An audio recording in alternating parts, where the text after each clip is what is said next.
హైదరాబాద్లో city silver mall రాత్రి 11 గంటలకే షాపులన్నీ మూసేశారు.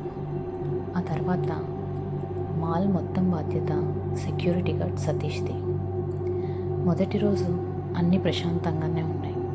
కానీ ఆ రోజు రాత్రి 2:17కి అతడి ముందున్న మానిటర్లో ఒక్కసారిగా ఒక కొత్త స్క్రీన్ వెలిగింది. అది కెమెరా 8 లైవ్.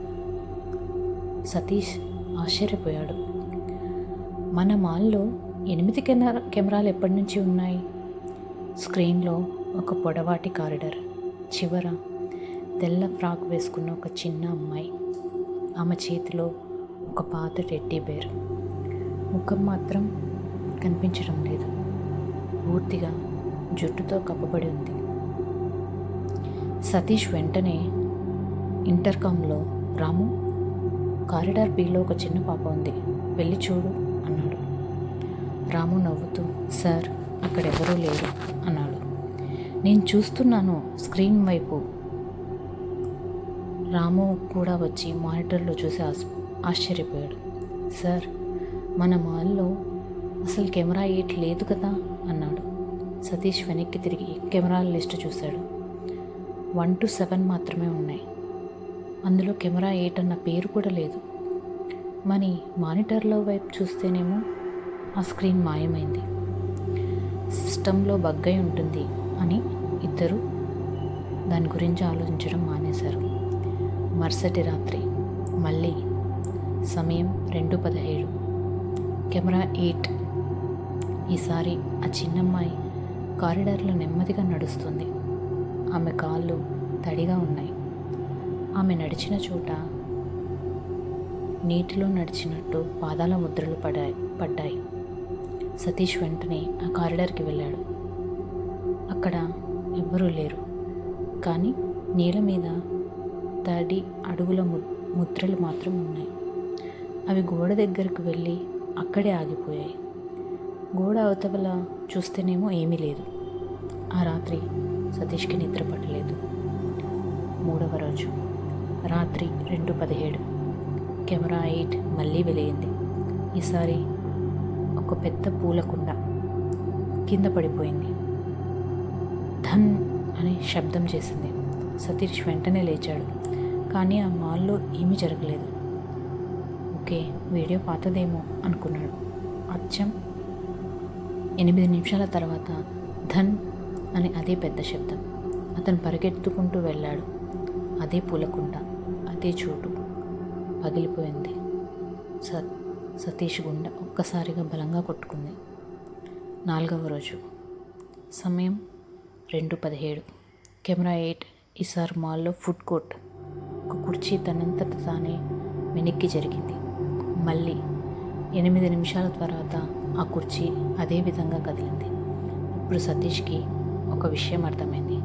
కెమెరా 8 ప్రస్తుతం జరుగుతున్న దాన్ని చూపించడం లేదు. ఇంకా 8 నిమిషాల్లో జరగబోయేది చూపిస్తోంది. ఆ రోజు అతను టైమర్ పెట్టుకున్నాడు. 2:17కి కెమెరా 8 మళ్ళీ ఆన్ అయింది. ఈసారి స్క్రీన్లో సతీషే కనిపించాడు. అతడు కారిడార్ బిల్లో నిలబడి ఉన్నాడు. అతడి వెనుక నెమ్మదిగా ఆ తెల్లటి ఫ్రాక్ వేసుకున్న అమ్మాయి నడుస్తోంది. ఆమె చేయి సతీష్ భుజాన్ని తాకబోతోంది. సతీష్ భయంతో మానిటర్ నుంచి లేచి కారిడార్ బీకి పరిగెత్తాడు. ఇది జరగకూడదు, ఖచ్చితంగా జరగకూడదు అనుకున్నాడు. అక్కడ వెళ్ళి చూస్తే మాత్రం ఎవరూ లేరు. అమ్మయ్యా అని ఊపిరి పీల్చుకున్నాడు. గడియారం చూస్తే 2:24. ఇంకా 1 నిమిషం ఉంది ఆ మానిటర్లో చూసింది జరగడానికి అనుకున్నాడు. అతను నెమ్మదిగా వెనక్కి తిరిగాడు. 2:25. అతడి చెవి దగ్గర ఎవరో చాలా చల్లగా ఊపిరి వదిలిన ఫీలింగ్ కలిగింది. వెనక నుంచి ఒక చిన్న అమ్మాయి గొంతు, నాకిప్పుడు అర్థమవుతుంది, నువ్వు నన్ను చూడగలుగుతున్నావు కదూ అన్న మాటలు వినిపించాయి. సతీష్ కళ్ళల్లో భయం. నెమ్మదిగా వెనక్కి తిరగబోయాడు. సతీష్, కానీ అక్కడ ఎవరూ లేరు. అతని గుండె గట్టిగా కొట్టుకుంటుంది. ఇదంతా నా భ్రమే అనుకున్నాడు. అప్పుడే వాకీ టాకీ తనంతట తానే ఆన్ అయింది. అనే శబ్దం. ఆ తర్వాత చిన్న అమ్మాయి గొంతు, 8వ గదికి రా అంటూ వాకీ టాకీ ఆఫ్ అయిపోయింది. మరుసటి రోజు సతీష్ మాల్ మేనేజర్ దగ్గరికి వెళ్ళాడు. సార్, కెమెరా 8 అంటే ఏంటి అని అడిగాడు. మేనేజర్ ముఖం ఒక్కసారిగా మారిపోయింది. కొద్దిసేపు మౌనంగా ఉండి ఒక పాత ఫైల్ తీసుకున్నాడు. దానిపైన కాన్ఫిడెన్షియల్ అని రాసి ఉంది. ఫైల్ తెరిచాడు. అందులో ఒక పాత వార్తాపత్రిక. 8 సంవత్సరాల క్రితం సిటీ సిల్వర్ మాల్లో అగ్ని ప్రమాదం. ఆ ప్రమాదంలో ఒక 8 ఏళ్ల చిన్నారి కనిపించకుండా పోయింది. శరీరం కూడా దొరకలేదు. ఆ తర్వాత మాల్ మొత్తం సీసీటీవీ సిస్టమ్ మారుస్తుండగా కెమెరా 8 మాత్రం తనంతట తానే ఆన్ అవుతూ ఉండేది. ఎంత తీసేసినా మళ్ళీ వచ్చేది. చివరికి అది లేదన్నట్టు అందరూ మర్చిపోయారు. ఆ రాత్రి సతీష్ నిర్ణయం తీసుకున్నాడు. ఈరోజు రాత్రి ఎలాగైనా నిజం తెలుసుకోవాలని. సరిగ్గా 2:17 కెమెరా 8 మళ్ళీ వెలిగింది. ఈసారి స్క్రీన్లో ఒక పాత స్టోర్ రూమ్, మాల్ మ్యాప్లో లేని గది అక్కడ కనిపించింది. ఆ చిన్నారి అమ్మాయి నేలపైన కూర్చోనుంది. ఆమె నెమ్మదిగా తల పైకెత్తింది. ఈసారి ఆమె ముఖం కనిపించింది. కానీ ఆ ముఖం ప్లేస్లో సతీష్ ముఖమే భయంకరంగా నవ్వుతున్నట్టు కనిపించింది. సతీష్ ఒక్కసారి వెనక్కి భయపడి జరిగాడు. అప్పుడే కెమెరా 8లో ఆ గదిలో సతీష్ నడుచుకుంటూ వెళ్తున్నాడు. అతనే, కానీ అతను ఇంకా కంట్రోల్ రూమ్లోనే ఉన్నాడు. గడియారం చూశాడు. 2:17 అంటే ఇది 8 నిమిషాల తర్వాత జరగబోయేదన్నమాట అనుకున్నాడు. నేను అక్కడికి వెళ్ళను అని నిర్ణయించుకున్నాడు. కుర్చీలోనే కూర్చున్నాడు. ఒక్కసారిగా కంట్రోల్ రూమ్లో లైట్లన్నీ ఆరిపోయాయి. జనరేటర్ కూడా ఆఫ్ అయింది. మొత్తం మాల్ అంతా చీకట్లో మునిగిపోయింది. కానీ ఒక్క మానిటర్ మాత్రం వెలుగుతుంది. అదే కెమెరా 8. దానికి పవర్ కనెక్షన్ కూడా లేదు. అయినా అది పనిచేస్తోంది. మానిటర్లో చిన్నమ్మాయి సతీష్ వైపు చేయి చూపింది. అప్పుడే కంట్రోల్ రూమ్ తలుపు తనంతట తానే తెరుచుకుంది. బయట కారిడార్లో తడి అడుగుల ముద్రలు. అవి ఒకే దిశలో వెళ్తున్నాయి. సతీష్ వెళ్ళకూడదు అక్కడికి అనుకుంటున్నాడు. కానీ అతని కాళ్ళు తన మాట వినడం మానేశాయి. ఎవరో లాగుతున్నట్టుగా ఆ అడుగుల వెంట నడవడం మొదలుపెట్టాడు. అవి మాల్ మ్యాప్లో లేని ఒక గోడ దగ్గరికి తీసుకెళ్ళాయి. ఆ గోడపైన చిన్నగా 8 అని రాసింది. అతను చేయి పెట్టగానే గోడ నెమ్మదిగా పక్కకు జరిగింది.